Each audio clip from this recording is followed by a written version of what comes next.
लगता है सब मेरे लिए ही बनी है। कोई नहीं है जो मेरी मदद करे, लेकिन मुझे हार नहीं माननी है।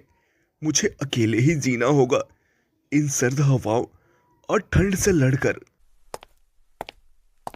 कमला ने अपनी आंखों में छिपे आंसुओं को अंदर ही अंदर पीते हुए धीरे धीरे कदम बढ़ाए और खाली हाथ घर लौट आई।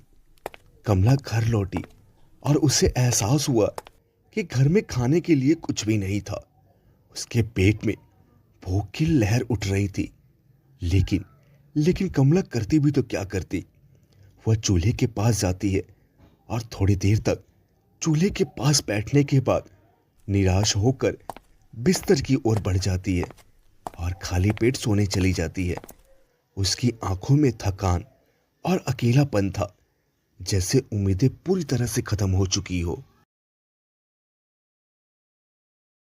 सर्द हवाओं के साथ एक और सुबह आई, लेकिन कमला के लिए यह सिर्फ दुख का दिन था। रात भर खाली पेट सोने के बाद उसकी हालत और भी कमजोर हो गई थी और चेहरा थकावट से भरा था। वह चूल्हे की ओर बढ़ी, लेकिन वहां सिर्फ राखों का ढेर पड़ा था। महेश, अगर तुम यहां होते तो शायद यह सब सहना ना पड़ता, लेकिन अब तो यह लड़ाई मुझे अकेले ही लड़नी है। ठंड से डरकर मैं यूं ही नहीं बैठ सकती। कमला सोच रही थी, अगर लकड़ी ना मिली तो चूल्हा कैसे जलेगा, और भूख भूख तो उसे जीने ही नहीं देगी। उसके पास गर्म कपड़ों का नामो निशान नहीं था, सिर्फ वही पुरानी साड़ी जो ठंड से उसे बचाने में नाकाम थी। पर पेट की भूख और चूल्हा जलाने की मजबूरी ने उसे लकड़ी ले जाने के लिए मजबूर कर दिया। वह कांपते हुए जंगल की ओर चल पड़ी।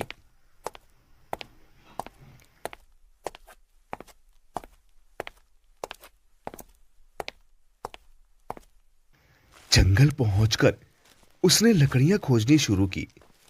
बारिश ने सब कुछ गीला कर दिया था। क्या हुआ बहन, तुम इतनी ठंड में बिना गर्म कपड़ों के ही घूम रही हो? तुमको ठंड नहीं लगती क्या? क्या करूं भैया, मेरे पास गर्म कपड़े नहीं है। आई थी लकड़ियां लेने, जिससे जलाकर थोड़ी गर्माहट ले सकूं, पर यहाँ तो लकड़ियां ही नहीं है।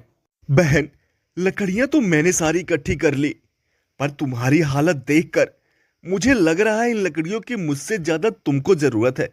चलो, मैं ये लकड़ियां तुम्हारे घर छोड़ देता हूं। आपका ये एहसान मैं जिंदगी भर नहीं भूलूंगी भैया। कमला उस आदमी के साथ घर की ओर चल पड़ी।